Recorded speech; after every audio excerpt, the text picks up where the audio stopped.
जय श्री कृष्ण दोस्तों। हर हर महादेव। कैसे हैं आप सब? स्वस्थ और सुरक्षित होंगे। दोस्तों, आज जो मैं इस वीडियो में बताने वाली हूँ, आप आश्चर्यचकित रह जाएंगे। और ऐसी जानकारी है, जो भी ये प्राप्त कर लेगा उसका जीवन बहुत ही उत्तम होने वाला है, बहुत ही फलदायी। इस बार 2022 को चैत्र नवरात्रि आप जानते ही बहुत ही ज़्यादा फलदायी होते हैं। और माँ की पूजन अर्चन बड़े जोर शोर से, बड़े उत्साह से की जाती है। इस बार चैत्र मास की जो शुक्ल पक्ष की प्रतापति तिथि है, इस बार 2 अप्रैल शनिवार से शुरू हो रही है। इसमें करने के लिए मैं बहुत ही एक ऐसा सटीक उपाय लेके आई हूँ जो आपके पूर्वजों ने गलती करी, जो आप कर रहे हैं, जो आपके बच्चे कर रहे हैं। आपको उसका परिणाम आपको भी भोगना है, आपके बच्चे भी भोग रहे हैं। आप कहेंगे कि जो हमारे पूर्वजों से गलती हुई है हमारी कुल देवी के संबंध में, तो हम क्यों भोगे? नहीं, आप जब उनकी जायदाद का हिस्सा प्राप्त करने के अधिकारी हैं, उनका धन संपत्ति प्राप्त करने के अधिकारी हैं, तो जो उनसे अनजाने में गलतियां होती हैं उसका भी कहीं ना कहीं आप ही खामजियाना भुगतते हैं। यदि आपसे गलती होती है तो आप तो ही उसके लिए जिम्मेदार होते ही होते हैं, लेकिन आपके बच्चे और आपके आगे की पीढ़ियां भी उसके लिए बहुत ही जल्दी परेशानी पड़ती है।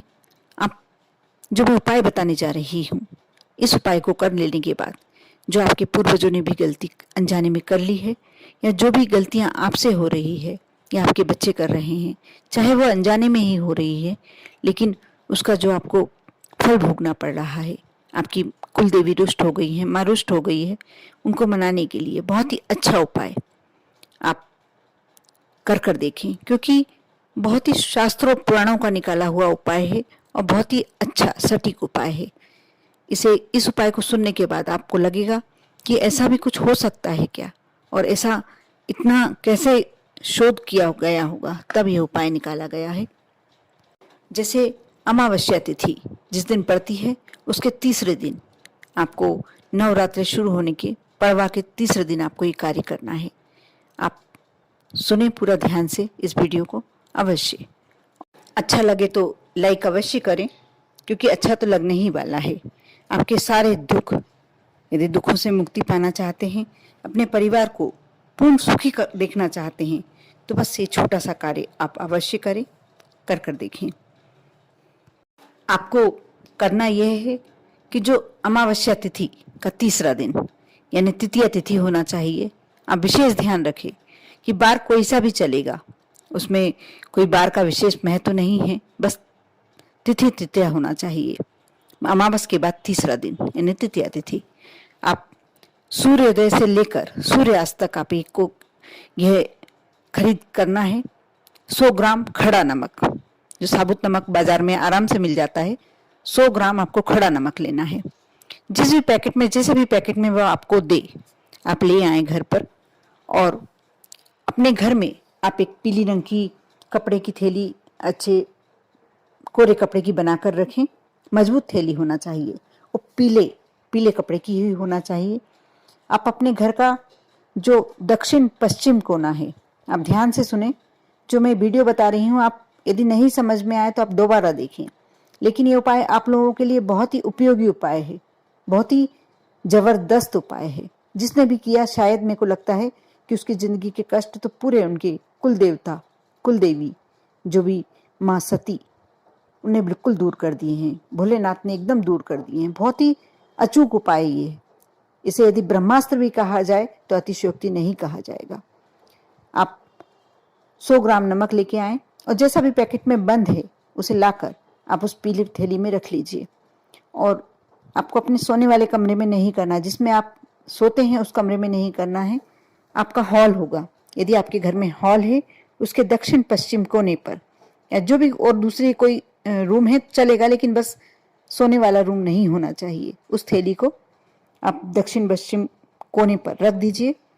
ऐसी जगह रख दीजिए जहां कोई उसे बार बार खोल के ना देखे। एक बार आपने बंद करके रख दिया, नहीं रख दिया, आपको हर महीने की अमावस्या की जो तृतीया तिथि होती है, तीसरा दिन होता है, तृतीया तिथि होती है, अमावस्या के बाद की तृतीया तिथि, उस दिन आपको यह हम कार्य करना है।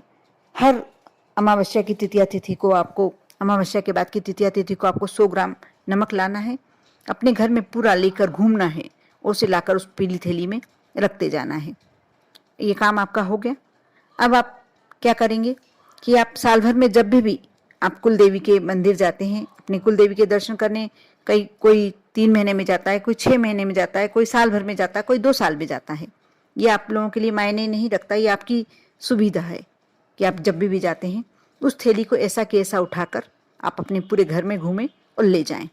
अब वहाँ का मैं कार्य बताने वाली हूँ।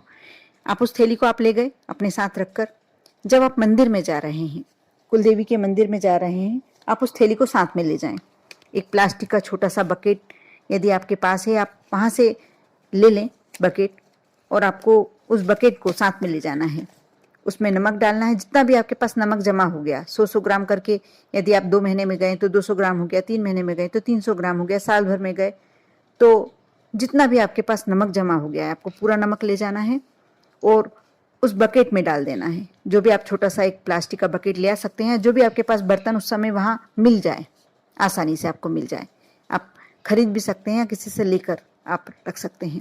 उसमें उतना पानी डाल दें कि वह नमक डूब जाए पूरी अच्छी तरीके से। आपको जो प्रांगण होता है, मंदिर का प्रांगण होता है, उसके साउथ वेस्ट में आपको यह बकेट वहाँ रख देना है। मंदिर में ऐसा नहीं है कि आपका बकेट कोई उठा लेगा या टच कर लेगा, यदि उठा भी लेता है तो ये सारी नेगेटिविटी आपकी पूरी वो ले जाएगा। वैसे कोई उठाने वाला ही नहीं है। आप उसको एक जगह रख दीजिए और जाकर माँ के मंदिर में आप वहाँ बैठकर विनती कीजिए कि जो मेरे पूर्वजों से अनजाने में गलती हुई है, जो भी उन्हें पाप किए हैं, या हमसे जो गलती हुई है, हमारे परिवार के कोई भी मेंबर, हमारे बच्चों से जो गलती हो रही है, हमसे जो गलती हुई है, या जो हमारे पूर्वजों से गलती हुई है, हमें माफ़ कर दीजिए। जो हमने पाप किए हैं हमें क्षमा कर दीजिए माँ। और हमारे जितने भी कष्ट, हमारी दरिद्रता, हमारी गरीबी, हमारे कष्ट जो भी हमारी है, आप दूर कीजिए, इनसे हमें मुक्त कीजिए। ऐसा करके आप आ जाइए।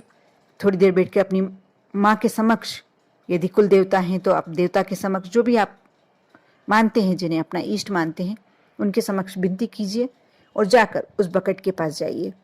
अब आप हाथ डाल के देखेंगे आपका पूरा नमक गल जाना चाहिए उतनी देर में। ऐसा नहीं कि डिगले रखे हुए हैं, और आपका पूरा नमक अच्छी तरीके से गल जाना चाहिए। आप हाथ डालकर देख सकते हैं। यदि नहीं गला तो कुछ देर और इंतजार कर लीजिए, हाथ से हिला दीजिए। जब आपका पूरा नमक पानी पानी हो जाए, क्योंकि आप शायद सभी जानते ही होंगे कि खड़ा नमक जो होता है आप लोगों का पूरे कष्ट काटने की शक्ति रखता है। पूरी जितने भी आपकी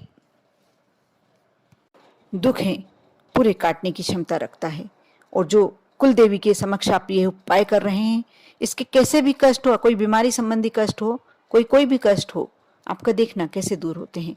आप उस पानी को लीजिए, जो नमक मिला हुआ पानी, आपका पूरा नमक घुल जाए, उसके बाद लीजिए, उसे मंदिर के ही कोई साउथ वेस्ट कोने पर फेंक दीजिए।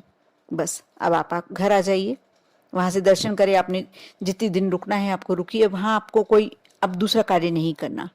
और ये कार्य आपको ऐसा नहीं कि 1 महीने करना है, 3 महीने करना है, 6 महीने करना, 12 महीने करना है, कोई समय सीमा नहीं है।